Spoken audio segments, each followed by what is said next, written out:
Hi friends, இந்த video வந்து நம்ம என்ன பார்க்க போகிறோம் அப்படின்னு கேட்டிங்கன்னா, ஸோ இப்போ வந்து நம்மளோட சூர்யா 45 திரைப்படத்தோட ஷூட்டிங் வந்து எப்போ ஸ்டார்ட் ஆகுது அப்படின்றது அந்த ஒரு விஷயம் வந்து இப்போ அஃபிஷியலாக வெளியே வந்திருக்குங்க. இந்த ஒரு விஷயம் வந்து ரசிகர் மத்தியில் செம்ம ட்ரெண்டிங்காக பெற்றிருக்கு அப்படின்னு சொல்லலாம். ஸோ நம்மளோட சூர்யாவோட கடைசியாக நடிப்பில் வெளியே வந்த திரைப்படம் தான் நம்மளோட கங்குவா. ஸோ இந்த திரைப்படம் வந்து அவர் நினச்ச அளவுக்கு போகல அப்படின்னு கண்டிப்பாக சொல்லி ஆகணும். ஸோ இந்த திரைப்படம் வந்து அவர் கரியர்லேயே ஒரு மறக்கக்கூடிய திரைப்படமாக அமைஞ்சிச்சு.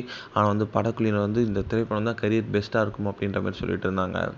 ஸோ அடுத்தது வந்து நம்மளோட சூர்யாவோட நடிப்பில் சூர்யா 44 அப்படின்ற திரைப்படம் வந்து வெளியே வரப்போகுது. ஸோ இது வந்து ஒரு க்ரைம் லவ் ஸ்டோரி மாதிரி இருக்கும் அப்படின்ட்டு சரி வருகிறது.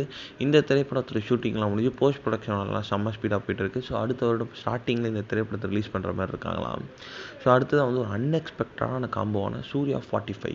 ஸோ நம்மளோட சூர்யா 45ல் வந்து நம்மளோட த்ரிஷாவும் இணைஞ்சிருக்காங்க அப்படின்ற ஒரு நியூஸ் வருது. அதுக்கான அஃபிஷியல் போஸ்டர் வரப்போகுது.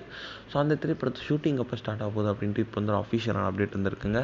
அதாவது டிசம்பர் மாதத்தோட முதல் வாரத்தில் கோயம்புத்தூர் வந்து ஸ்டார்ட் பண்ண போகிறாங்களாம் ஃபர்ஸ்ட் ஷாட்டை. இப்போ வந்து இந்த ஒரு நியூஸ் வந்து செம்ம அஃபிஷியலாக இருக்குது.